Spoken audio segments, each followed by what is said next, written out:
마태복음 15장 29절에서 끝절 39절까지입니다. 29절에서 39절 말씀을 다 같이 합독하면서 읽겠습니다.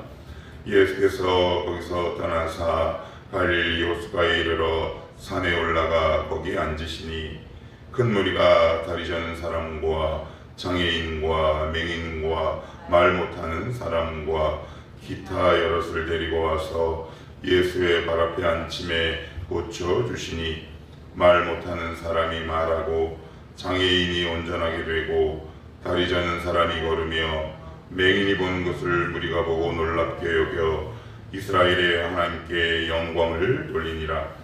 예수께서 제자들을 불러 이르시되 내가 무리를 불쌍히 여기노라. 그들이 나와 함께 있은지 이미 사흘임에 먹을 것이 없도다.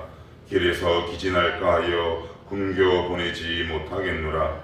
제자들이 이르되 광야에 있어 우리가 어디서 이런 무리가 배부를 만큼 떡을 얻으리이까. 예수께서 이르시되 너희에게 떡이 몇 개나 있느냐. 이르되 7개와 작은 생선 2마리가 있나이다 하거늘. 예수께서 무리에게 명하사 땅에 앉게 하시고 떡 7개와 그 생선을 가지사 축사하시고 떼어 제자들에게 주시니 제자들이 무리에게 주매 다 배불리 먹고 남은 조각을 7 광주리에 차게 거두었으며 먹은 자는 여자와 어린이 외에 4,000명이었더라. 예수께서 무리를 흩어보내시고 배에 오르사 마가단 지경으로 가시니라. 아멘.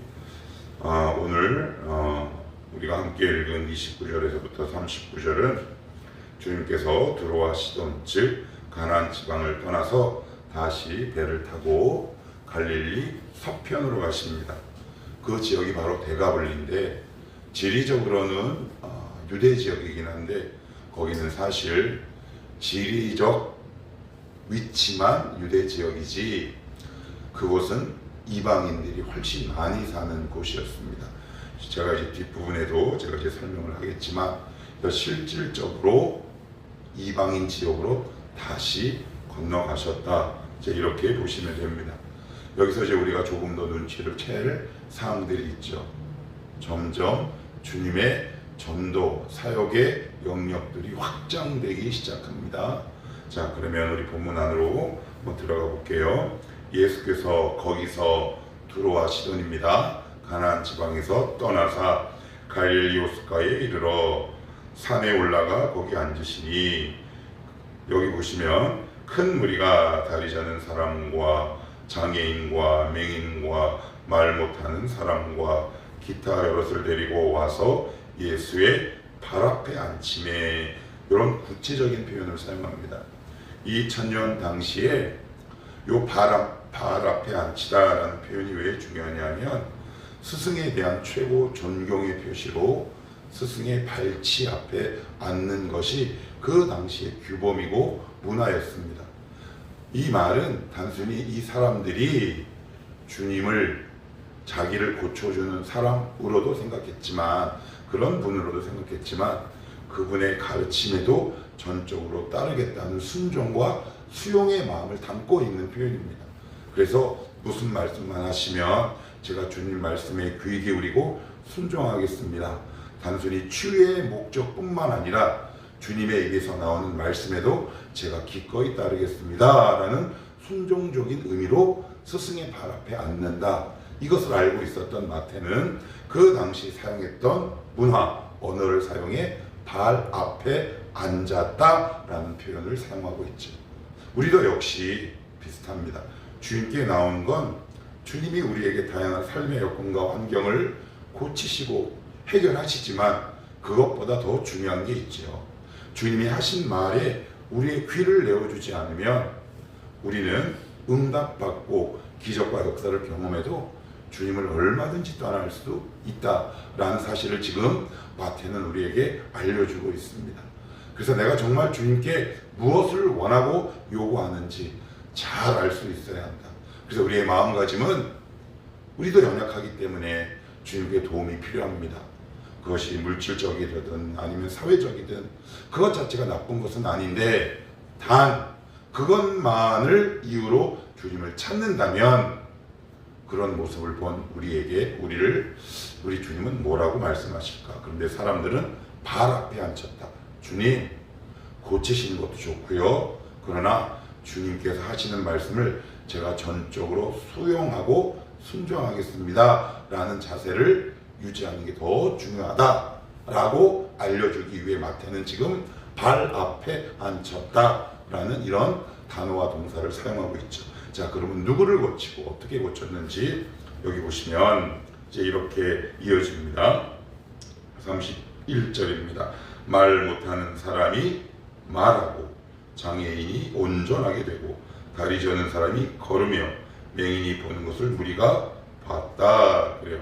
말 못하는 사람이 말했다라는 얘기는 단순히 음을 냈다라는 소리가 아니라 이런 뜻을 담고 있습니다.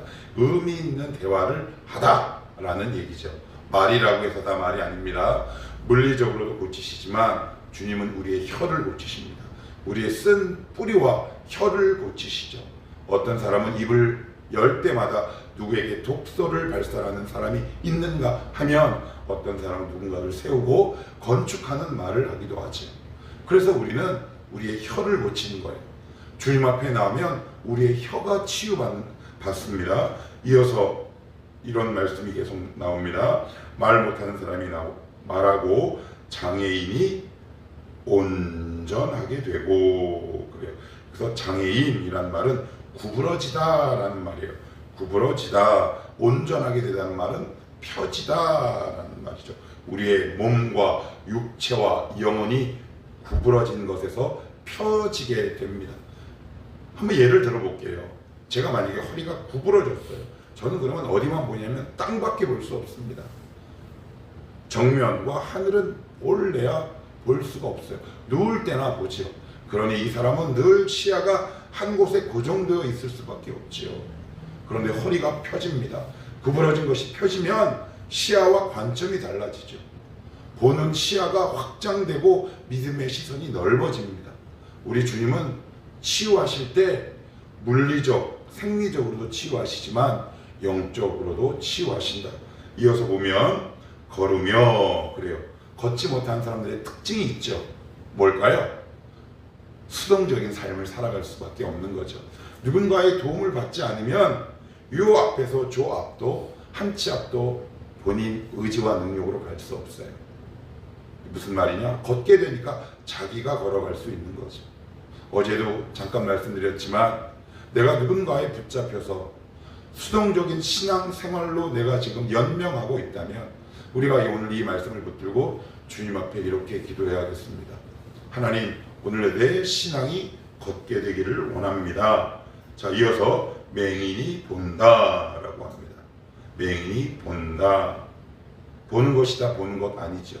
예를 들면 사도행전 9장에서 그 유명한 사도 바울, 그 이전의 이름 사울이 눈을 시력을 순간적이나마 잃게 되는 거죠. 메시지가 있다 싶습니다. 우리는 하나님께서 우리 주신 눈으로 무엇을 보고 있는지, 우리의 안목과 탐심을 채우기 위해 끊임없이 세상을 보고 있는지, 아니면 주님을 향해 응시하고 있는지, 정리하면 주님은 물리적으로도 치유하시고 우리의 영적으로도 동시에 치유하시는 전인적인 치유자이시다라는 것을 지금 마태는 우리에게 알려주고 있는데 32절로부터 39절은 칠병이어입니다. 칠병이어. 근데 오병이어와 칠병이의 차이점이 있어요. 오병이어는 벳세다입니다. 칠병이어는 대가볼리라는 이방인들이 사는 이방 지역입니다. 완전히 다르죠. 그래서 누구에게 행했냐면 오병이어는 유대인이라면 칠병이어는 이방인이 섞여 있는 곳에서 이 기적을 행하게 됩니다. 자, 그리고 여기 보시면 오병이어에는 바구니라는 표현을 사용합니다. 바구니. 그런데 여기 보면 37절에 보시면 광주리라고 되어 있죠. 바구니나 광주리나 뭐가 달라요? 우리 보기에는 차이점을 구분하기 어려운데 헬라어로 보면 완전히 다릅니다. 오병이어에서 사용된 바구니는 말 그대로 우리가 머리에 그리는 어떤 바구니를 생각하면 되는데 여기에 나오는 광주리는 뭐냐면 망태기 아세요? 망태기? 망택입니다. 좀 더 큰 겁니다. 그러니까 이거는 누가 사용하느냐? 바구니는 유대인들이 사용하는 것이었고요. 그리고 요 망태기는 이방인들이 사용하는 단어였어요. 그런 물건이었다고. 이것만 봐도 주님이 지금 누구를 향해 어디에서 이 기적을 행하고 있는지 알고 우리는 알 수 있다. 자, 그러면 우리 32절 보시면 예수께서 제자들을 불러 이르시되 내가 무리를 불쌍히 여기노라 그래요. 오병이어때도요 이 단어가 똑같이 나옵니다. 불쌍히 여긴다. 칠병이어때도 불쌍히 여긴다라는 동일한 단어가 등장합니다. 불쌍히 여긴다라는 말은 무슨 말일까요? 사랑이겠죠. 누군가를 대하고 섬기는 것이 조건과 이유가 없는 겁니다. 왜 우리 그런 말 하잖아요. 유치한 비유이긴 하지만 어디가 좋냐요? 뭘 어디가 좋아요? 여러분 사랑의 이유가 있나요? 저와 제 아내는 저는 그냥 좋았어요. 뭐 발꼬락이 이뻐서 좋았나? 아니에요. 그냥 좋은 거예요. 사랑의 본질은 이유가 없어요. 하나님은 내가 누군가를 이유 없이 사랑할 때 거기서 기적의 역사를 일으키죠. 하나님 기적이 일어나게 하시옵소서. 그런데 조건이 있는데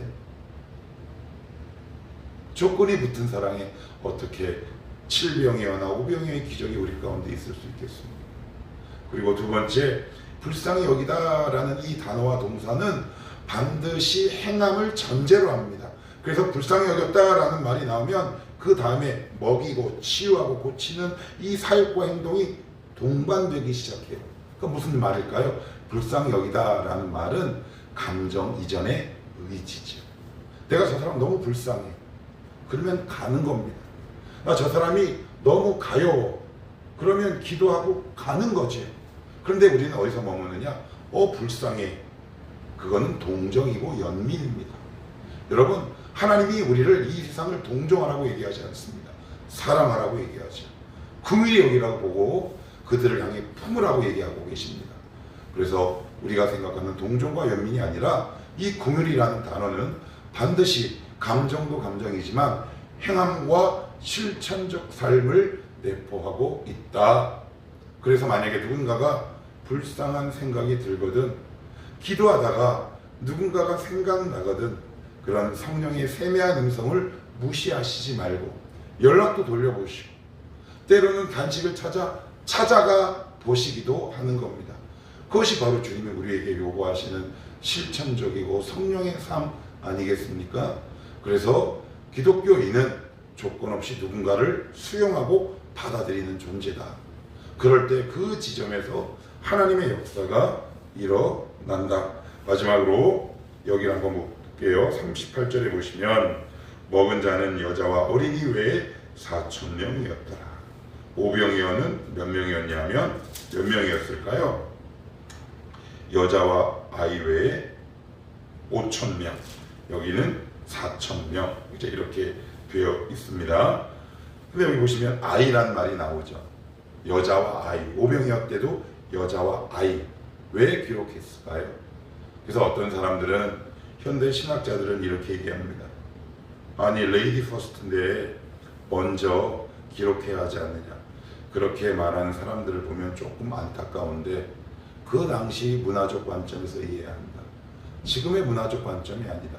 그 당시 여자와 특별히 아이는 어떤 집단이나 공동체에서 소외됐어요. 사람으로 여기지 않았다고요. 개별적인 인격적인 존재로 치지도 않았단 말이에요. 그런데 여자와 아이라는 특별한 단어를 선택한 이유는 우리 주님이 볼 때 은혜에 있어서 소외되는 대상은 없다라는 의미를 담고 있겠죠. 그죠?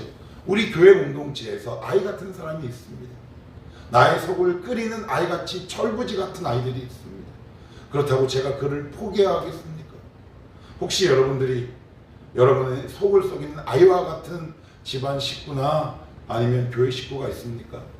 그런데 오늘 말씀을 보니까 그 사람을 은혜의 바운더리 안으로 끌어들이는 모습을 볼 수 있죠. 우리도 끌어들여야 합니다. 이것이 불쌍히 여기는 모습입니다. 긍휼히 여기는 모습이죠. 그래서 오늘 마태는 여자와 아이 외에 라는 말을 그 말 위에 반드시 집어넣었다. 오늘도 여러분들이 주님의 궁열 가운데 있기를 원합니다. 더 나아가 여러분들이 기도하실 때 누군가가 문득 떠오르시거든 그냥 불쌍한 감정만 갖고 기도도 물론 하시지만 그에게 연락도 해보시고 그를 찾아가도 보시는 그 실천적 궁율의 마음을 실천하며 살아가는 오늘 하루가 되시기를 축복합니다. 기도합시다.